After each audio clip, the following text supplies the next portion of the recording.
tibial posterior, como están viendo, es, digamos que la parte posterior de lo que se conoce como pantorrilla, ¿no? O la pierna. Los límites es una línea horizontal que pasa por la tuberosidad anterior de la tibia, o sea, obviamente es una proyección posterior, ¿sí? Abajo más o menos son 2 dedos por encima de los maleolos o de la línea bimaleolar. El límite interno sería del cóndilo interno de la tibia al maleolo tibial, y el límite lateral sería de la cabeza del peroné al maleolo peroneal, ¿no? Perdón, esos son más o menos los 4 límites que vamos a encontrar. Las incisiones que haríamos son igual en el límite superior, el límite inferior y una media por la parte central de la región. Esta región, bueno, puede tener una cantidad variable de folículos pilosos, es una piel de espesor moderado. Por ahí, igual que en el muslo, se menciona que se pueden translucir, como en la imagen, los músculos, ¿sí? Dependiendo de... Obviamente, bueno, Negrete dice que si eres varón, se te van a ver, ¿no es cierto? No necesariamente, más bien tiene que ver con la actividad física, ¿no? Y ahí se van a dejar ver los músculos superficiales o del plano superficial. Una vez que se hagan las incisiones, se van a tallar un colgajo medial y uno lateral. Hay que tener especial cuidado en la parte más alta de la región, porque ahí vamos a tener la desembocadura de la safena menor o safena externa. Y hacia la parte más baja vamos a encontrar también un nervio superficial, que es el nervio sural, que va a estar entre las cabezas del gastrocnemio. Entonces, bueno, ahí lo que estamos viendo es la safena y obviamente algunos de los nervios abajo, nervios cutáneos, pero fundamentalmente la safena externa, ¿no?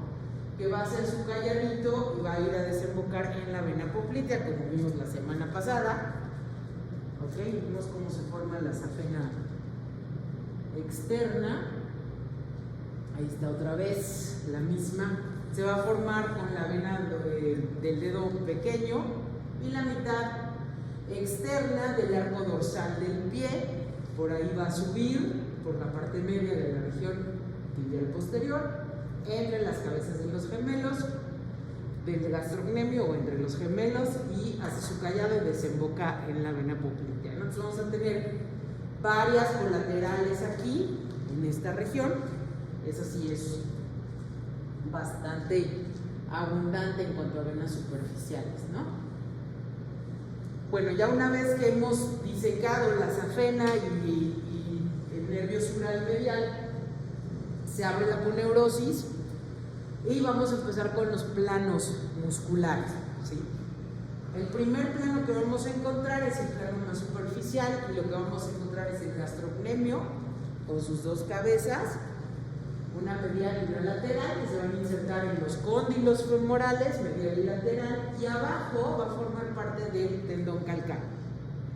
El tendón calcáneo se forma por lo que le llaman tríceps sural, ¿sí? El tríceps sural es el gastrocnemio, el sóleo, y hay quienes incluyen al plantar delgado, ¿sí? Hay quienes dicen que el plantar no forma parte del tríceps sural. Yo creo que sí, porque si bien a veces se puede distinguir separadamente el tendón del plantar delgado, está envuelto en la misma capa de tejido aponeurótico que rodea todo el tendón calcáneo. Entonces, sí, a mi particular punto de opinión, y hay anatomistas que coinciden, forma parte del tríceps sural. ¿Ok? Evidentemente, la acción de los gemelos es la flexión de la rodilla y también la flexión plantar. ¿Ok? Y bueno, se va a inervar por el nervio tibial. Luego tenemos al plantar. El plantar es ese músculo delgadito que está arriba, que se va a insertar en el cóndilo externo, y después va a cruzar y se va a colocar por la parte medial del tendón del cuádriceps. Tiene un vientre muscular muy chiquito, muy delgadito. De hecho, aquí lo estamos viendo. Es nada más. Y todo este es el tendón. ya se interrumpe un poco, lo quitaron, pero baja todo lo que sería esta parte y se inserta prácticamente en el mismo lugar que el calcáneo, ¿no? Igualmente está inervado por el tibial y también en este caso le irriga la arteria tibial. Bueno, debajo de los gemelos o debajo del gastrocnemio tenemos al músculo más ancho, ¿sí? Que básicamente sería como el segundo plano muscular, ¿no? Que es el sóleo.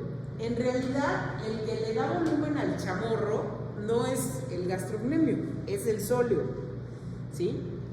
Entonces ahí, si se fijan, está seccionado el gastrocnemio y lo hicieron un poquito para abajo para poder ver al sóleo. El sóleo tiene una inserción muy amplia en la parte superior.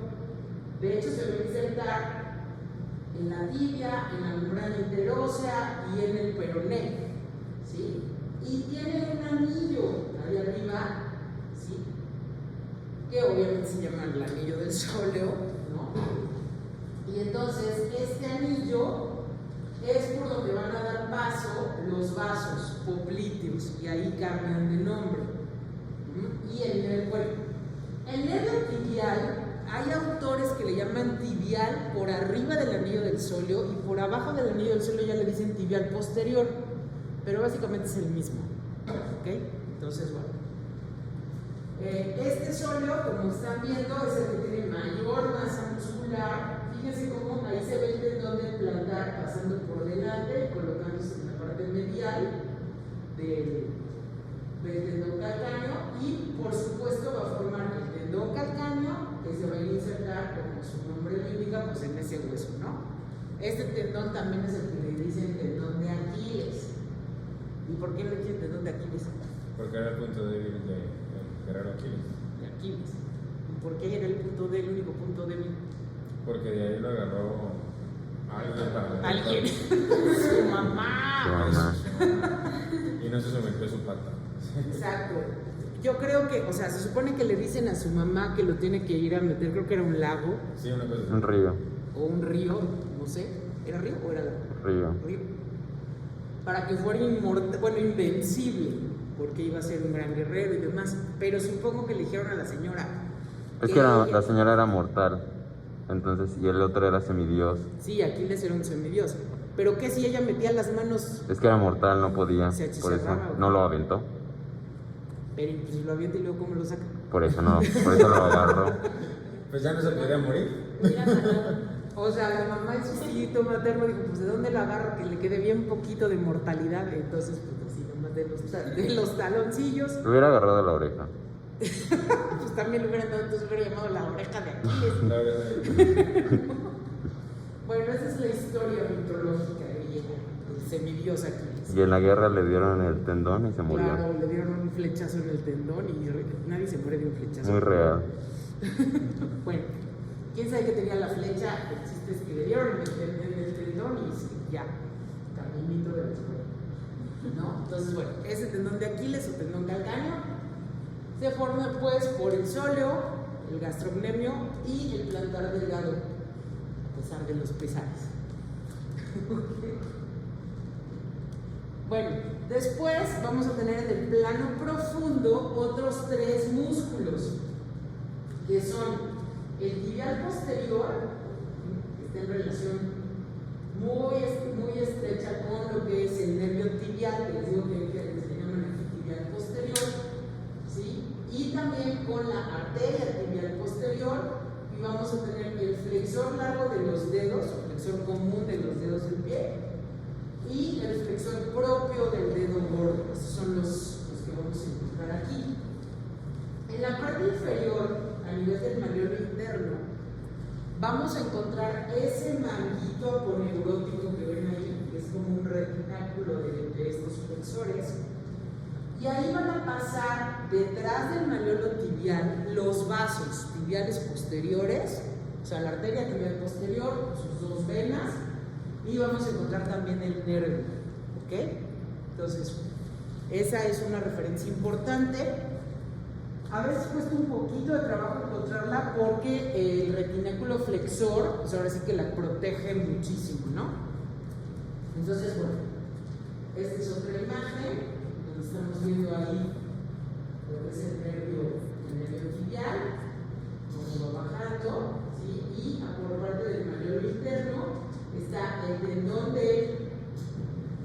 digamos que de la parte central hacia afuera, el primer tendón que vamos a encontrar es el de flexor común de los dedos, flexor largo de los dedos, después el del tibial posterior.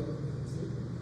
A este nivel todavía encontramos el flexor del dedo grueso, pero después va a pasar y se va a cruzar hasta la parte, hasta llegar realmente al dedo grueso, ¿no? Pero lo que quiero que vean es que los vasos van a estar entre los tendones de estos músculos, ¿sí? Los vasos y el nervio. Bueno, aquí tenemos tanto al nervio tibial como a las arterias de la región. Entonces, si afinan arriba, a nivel de la rodilla, bueno, tenemos ya ahí, ya bifurcaron al nervio, y estamos viendo el nervio tibial. Ajá. Ya desciende y va a continuar como tibial posterior por debajo del arco del sóleo. Pero arriba vamos a tener a la arteria poplitea. Después, cuando ya pase el arco del sóleo, nos va a dar a la tibial anterior, que ahí se ve que está perforando la membrana interósea y haciéndose hacia el compartimento anterior, y al tronco tibio-peroneo. Del tronco tibio-peroneo nos va a dar la peronea o fibular, que ahí le están marcando, y la tibial posterior. ¿Okay? De tal manera que de los pulsos periféricos de la extremidad inferior, el pulso tibial posterior lo vamos a buscar por atrás del malleolo medial. Ahí es donde se palpa, ¿sí? Y el otro que se palpa es el pulso pedio, que ese lo van a tocar a la mitad en el empeine, a nivel del empeine, ¿sí? Ahí es donde está la arteria pedio, que es la rama terminal de la tibial anterior, ¿ok? Esos dos pulsos, de hecho, son mucho más fáciles de palpar que el popliteo. No sé si ya intentaron palpar sus pulsos periféricos. El popliteo es el que está aquí atrás de la... El popliteo es el que está atrás de la rodilla, que ya mencionamos que es muy profundo, porque bueno, tiene la grasa, los ganglios, y la arteria es lo más anterior. Entonces es mucho más difícil. O sea, palparse el popliteo no está nada fácil. Pero palparse el tibial posterior y el pedio, la verdad es que sí es bastante sencillo, ¿sí? Pero sí es importante que lo vayan haciendo. Cuando vayan a buscar un pulso siempre tienen que usar la yema de sus dedos, ¿sí? Empiecen por palparse el pulso carotídeo, para que se vayan acostumbrando, y ya después empiezan a buscar el radial, ¿ok? Cuando le están buscando pulso, esto no creo que nunca se los había comentado, cuando le están buscando pulso a un paciente, es importante que, por decir, le tocas al paciente, y si tienes duda de si estás tocando tu propio pulso o el del paciente, con la otra mano te tocas la carótida. Y si obviamente no va a la misma velocidad que el tuyo, ¿no? Entonces, si por acá sientes igualito, estás tocando tu pulso, no el del paciente, ¿sí? Entonces, eso es un truco, por ahí se los paso al costo, porque al principio, cuando empiezas, pues te cuesta trabajo, ¿no? Identificar, dices, puta, no sé si es el mío, y este güey ya no tiene pulso, o qué, ¿no? Entonces, es importante que vayan practicando con sus propios pulsos periféricos. Ahí sí encuentran a alguien que les deje que les toquen el pulso femoral, pero pues, si ya dicen que no tienen ni quien les pellizque la nalga, pues Sí, no. muy probablemente esa misma persona sería muy generosa y les decía, ok, te pellizco la nalga y tú me buscas el pulso femoral, ¿no? Y hacemos un intercambio estrictamente académico. El verano está fuerte. Exacto. En el verano todo puede suceder. Bueno, ese es igual, ¿no? Es un poquito de un acercamiento a la zona del tobillo, ¿vale? Para que vean cómo está la arteria tibial, el nervio tibial pasando por detrás del malleolo interno y hacia la cara lateral, donde está la arteria peronea y una rama peronea posterior. Sí, nada más que esa es un poquito más profunda. Entonces, esa no se busca el pulso peroneo así clínicamente, ¿no? Pero el tibial posterior, por supuesto que ahí, justo ahí es donde lo vamos a encontrar.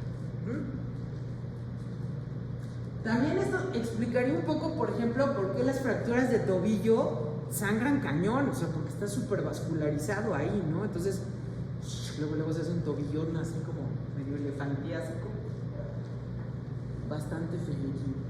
Bueno, de lo de la anatomía, ¿tienen alguna pregunta? ¿No? Entonces pasaríamos a lo que son correlaciones clínicas, ¿sí? Esta sí es la zona por excelencia de las varices, tal cual, ¿sí? Es donde hay más que anteriores, aunque hay gente que tiene también anteriores así horribles, ¿no? Ya habíamos mencionado por qué se hacen las varices, ¿sí? Las varices o las venas varicosas se hacen cuando la vena se dilata, ¿sí?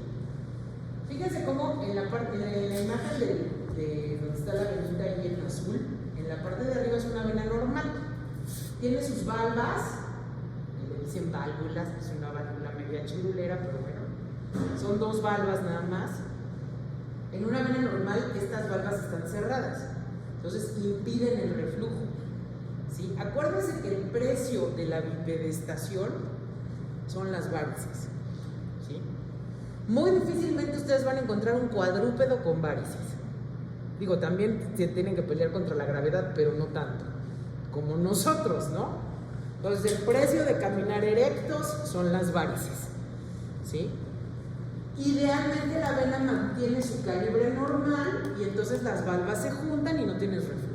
Si por alguna razón la vena se llena más de lo que debería, las valvas no se van a alcanzar a tocar, no se cierran. Y entonces hay reflujo y es un círculo vicioso, ¿no? Se sigue regresando la sangre se queda ahí estancada, se sigue dilatando la vena y esto va progresando. Como habíamos mencionado, ¿por qué se hacen las venas varicosas? Bueno, se vuelven varicosas porque tienen mayor flujo del que deberían. Y eso puede ser por perforantes incompetentes que en lugar de pasar como debe de ser el flujo del sistema superficial al sistema profundo, que tiene más presión, ¿sí? Y obviamente mueve, o en teoría mueve más volumen, las perforantes funcionan al revés y entonces están regresando del sistema profundo al superficial, ¿ok? Entonces, una es perforantes incompetentes, o la otra es que tú tengas el sistema profundo tapado por un trombo y entonces la única vía de retorno es el sistema superficial, pero no está diseñado para manejar tanto flujo ni tanta presión, entonces se van a hacer obviamente venas. Y de ahí, ¿se acuerdan que comentamos que en la región poplitea no es nada raro que después de un trauma se haga una fístula arteriovenosa, ¿sí? Entonces, pues, si se está comunicada una arteria con una vena, imagínense las varices que se le van a hacer, ¿sí? De hecho, los pacientes con insuficiencia renal que se les hace hemodiálisis y necesitas sangre arterial y sangre venosa, se les construye una fístula arteriovenosa. Ajá, se les construye, se comunica una arteria con una vena para que se abran, se dilaten y entonces ahí le puedan funcionar y hacerle la hemodiálisis. Ajá. Pero bueno, eso se hace por esas razones, pero lo habitual es que no tengas fístulas arteriovenosas. Hay algunas fístulas normales que ya las vimos, si se acuerdan, en el corazón, ¿sí? Hay algunas áreas en donde tienes una comunicación como más directa entre arteria y vena, pero son poquitas. Doctora, ¿y esas varices cómo se quitan? ¿Cómo se quitan? Normalmente, bueno, no normalmente porque no es normal, lo que se hace es quitar la safena. O sea, lo primero que tienes que hacer es determinar por qué tiene varices tu paciente, ¿sí? Si tu paciente tiene el sistema profundo tapado, entonces necesitas hacer algún procedimiento para destapar ese sistema profundo.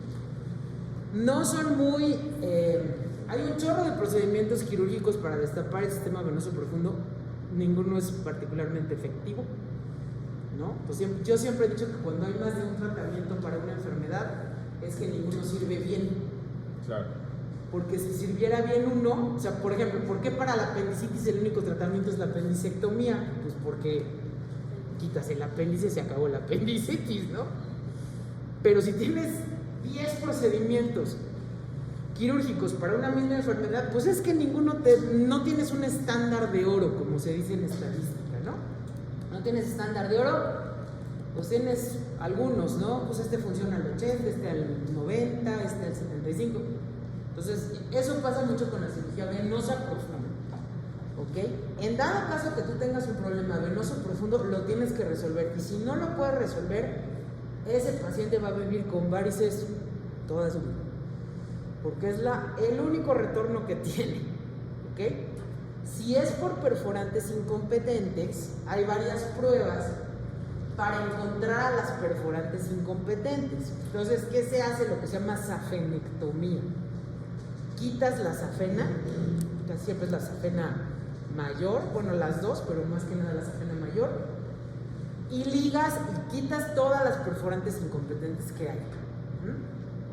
Cuando no es una enfermedad tan avanzada como esto, por ejemplo, en la otra pierna, esas arañitas que se ven ahí, esas las puedes usar con lo que se llama escleroterapia, ¿sí? Que es que inyectas la vena con un agente esclerosante, se llama, que es básicamente una cosa que achicharra la parte interna de la vena, y luego los vendas al paciente con vendas de compresión, vendas, ¿sí? Y tienen que estar una semana más o menos con las vendas, ¿sí? ¿Para qué? Primero quemas la vena por dentro, ¿sí? Y con la venda pegas las paredes de la vena. Y ya que está bien pegada, ya no se va a volver a abrir.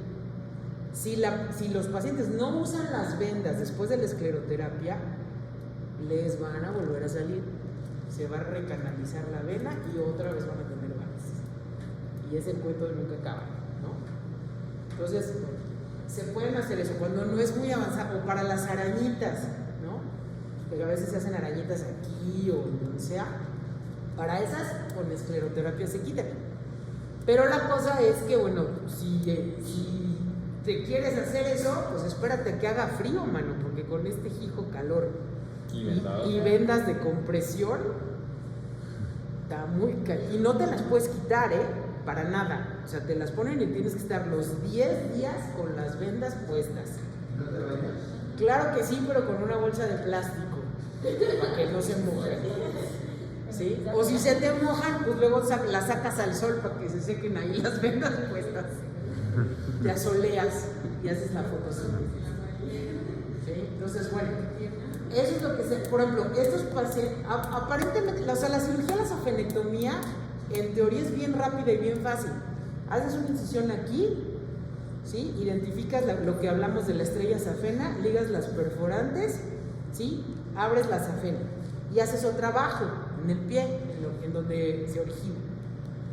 Y el aparatito que usamos se llama safenotomo, que es una cosa de metal larga, ¿no? Entonces metes el safenotomo, lo sacas por abajo, y el safenotomo tiene una cabeza, obviamente más gruesa. Y entonces agarras y arrancas la safena completita, ¿sí? Obviamente conforme tú la vas arrancando, tu asistente le va presionando con una compresa para el sangrado y demás. Entonces la safenectomía te lleva 10 minutos normalmente, pero el chiste es, luego tienes que quitar todos los trayectos así varicosos feos y ligar todas las perforantes. Entonces, por ejemplo, para este señor, o sea, fácil te chutas 2 horas de cirugía en lo que le quitas todas esas. Entonces le haces una incisión chiquita, la metes, jalas la vena, ¿no? Te apachurras para que deje de sangrar. Luego, ¿dónde está la otra? Entonces, esos pacientes, antes de operarlos, les pintas las venas con un plumón, ¿sí? De los que no se borran con el agua. Entonces le pintas las venas que vas a quitar, las perforantes las marcas con un circulito, ¿no? Para que ya después de que laves la pierna digas, pues aquí hay perforantes, aquí hay perforantes, aquí están todos estos trayectos feos. Y entonces es estar saque y saque venitas. Por eso tardas un buen. ¿Sí? O sea, técnicamente no es difícil, no es complicado, pero es tardado. ¿Y eso lo hace un angiólogo, doctora? Sí, se supone que un vascular periférico, Pero bueno, también los cirujanos generales sabemos hacerlo, o debemos saber hacerlo. Bueno, eso que ven ahí, yo sé que el cañón no está maravilloso, pero fíjense cómo se ve todo morado, el tobillo, y ahí arriba, ¿no? O sea, lo que es parte de casi donde está la base del dedo gordo, está todo morado. Este es un paciente con una ruptura del tendón de Aquiles. ¿Sí? Dicen que hasta suena, ¿no? Sí, a los que les ha pasado, sí, ahí se ve cómo está roto, ¿no? El antecedente se supone, aunque hay pacientes que refieren que nunca tuvieron tendinitis o no se dieron cuenta, se supone que el antecedente es que tú tengas episodios de tendinitis, ¿no? ¿A quiénes le da? Por ejemplo, pues a los tenistas, a los corredores, o sea, gente así que como que trabaja mucho o demasiado el tendón. Entonces pueden tener episodios en donde tienen dolor, se les inflama, ¿sí? Y bueno, les dan tratamiento, supuestamente serio, pero varios de estos episodios van debilitando al tendón. Y en un momento, de repente, ¡paz! Se puede seccionar, ¿no? Y se corta. Y es de inmediato que el paciente ya no puede caminar. Y efectivamente hay quienes dicen que hasta escucharon cuando se les rompió, ¿no? Entonces oyes el clic, el dolor inmediatamente y suelo. Ajá, porque el pie se cae, tal cual, y ya no pueden caminar. Ajá, entonces bueno, esto es quirúrgico de necesidad. Hay que reparar el tendón y después inmovilizar al paciente con el pie así, hacia abajo, para que no tenga tensión y pueda pegar. Los resultados, bueno, es un tendonzote. El problema de las tenorrafias es que el tendón es avascular, se nutre por difusión de los músculos aledaños. Pero bueno, este es un tendonzote y en general pues va bien, ¿no? Pero bueno, sí es o sea, hay personas, aquí había un doctor que daba clases, un ortopedista, y un día subiendo una escalera aquí, se le cortó el tendón y mocos, carajo. ¿No? Eso sí. Y él decía, no, pues, o sea, yo juego golf, pero nada más, o sea, que jamás me ha dolido y siendo ortopedista, ni modo que no supiera, ¿no? Qué curioso. Lo que es una tendinitis. Entonces, aparentemente no había tenido, o por lo menos él no daba cuenta de haber tenido episodios de tendinitis previa, y un día subiendo un escalón, o sea, nada, se le cortó. ¿Ok? Entonces, bueno, esas son dos de las correlaciones que vamos a mencionar ahí. ¿Cómo? Cuando se secciona, sí, pero no, dolor e inflamación. O sea, se inflama el área, o sea, la parte, digamos, el talón, se inflama, duele. Entonces, como que un episodio de tendinitis, lo que pasa es que a veces yo siento que tendemos los seres humanos, a veces, o a lo mejor nada más los médicos, pues tiendes como a minimizar las cosas, ¿no? O sea, dices, ay, me duele, me debe haber dormido chueco, ¿no? O sea, siempre le buscas como una explicación.